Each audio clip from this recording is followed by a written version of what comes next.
The Texas and Pacific Railway Museum is located on 800 North Washington Avenue in Marshall, Texas, and is open if you check the web for the hours.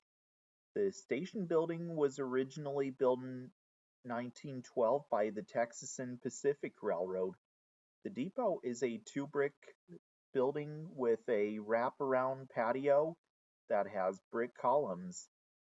It is the only surviving structure of the Texas and Pacific Railroad Shops complex, which originally consisted of 57 buildings spanning 66 acres. It was used to house a passenger station and the headquarters of Railroad's Eastern District. The building welcomed soldiers in both World War I and World War II, and at its height housed telegraph and immigration offices. In the 1990s, the depot underwent a restoration, and today it houses the Texas and Pacific Railway Museum, a tourist center, offices, and even rental spaces in the building. Amtrak's Texas Eagle even stops at the site to let off and board ticketed passengers daily.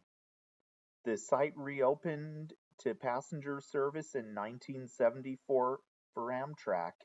Also, to get on the property, the trick is you must go to the building parallel to the tracks on Ginocchio Street and Washington Street. And there's a path to go underground to access the Amtrak station and museum as well.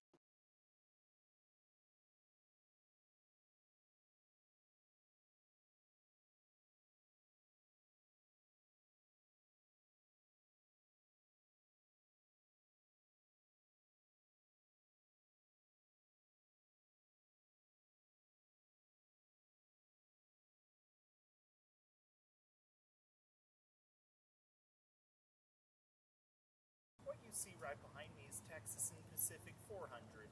Texas and Pacific 400 was built by Baldwin in Philadelphia, Pennsylvania in 1915 and is the 421 25th steam locomotive built by that factory and is a 2A2 Mikado type steam locomotive and is an E4A class steam locomotive.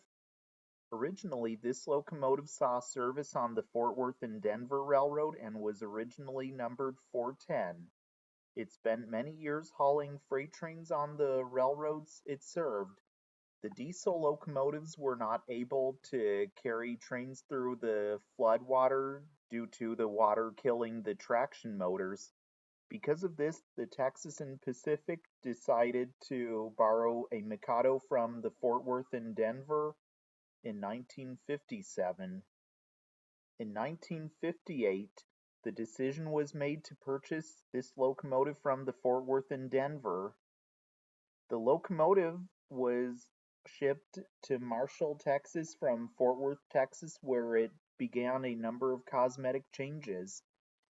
Then in 1958, it was sold to the Texas and Pacific Railroad and it was renumbered 400. The locomotive was given the nickname Moccasins for its service in the water. In 1963, it was then retired from service and was nearly thrown in the garbage. Instead of being scrapped, it was donated to the city of Marshall, Texas, and was put on display at Marshall City Park in Marshall, Texas. The railroad gave the locomotive a cosmetic restoration, including a new paint job, before the locomotive was placed on static display at the city park. The locomotive would remain on display at the park till 2008. For the majority of the time, the locomotive sat outside where the elements took a toll on it and vandalism. When the locomotive finally got a shed, it was to protect the public from asbestos, which were removed. It was soon moved to the Texas and Pacific Railway Museum site in Marshall, Texas, and it soon had a cosmetic restoration performed on it till about 2013. It was soon complete. Today, it is the only surviving Texas and Pacific 282 left in the world today. As well as that, It is the last surviving original Fort Worth and Denver 282 left in the world today, and also it can be found here on display at the Texas and Pacific Railway Museum in Marshall, Texas, where it is on display today. And also you can even visit the locomotive's cab and sit where the engineer and fireman used to sit, and even ring the bell.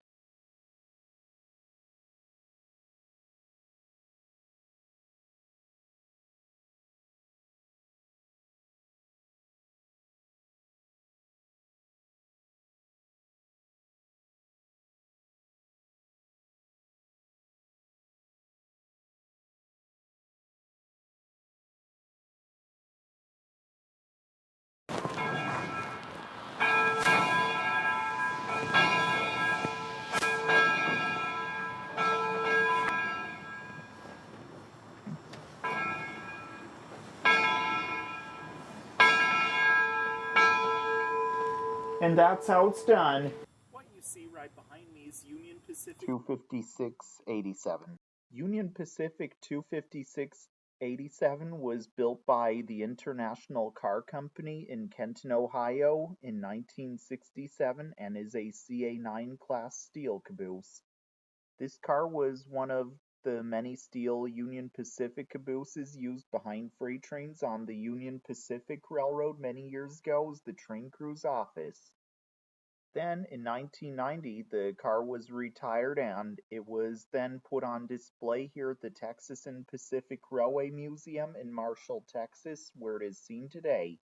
Also, you can even visit the interior of the car as well.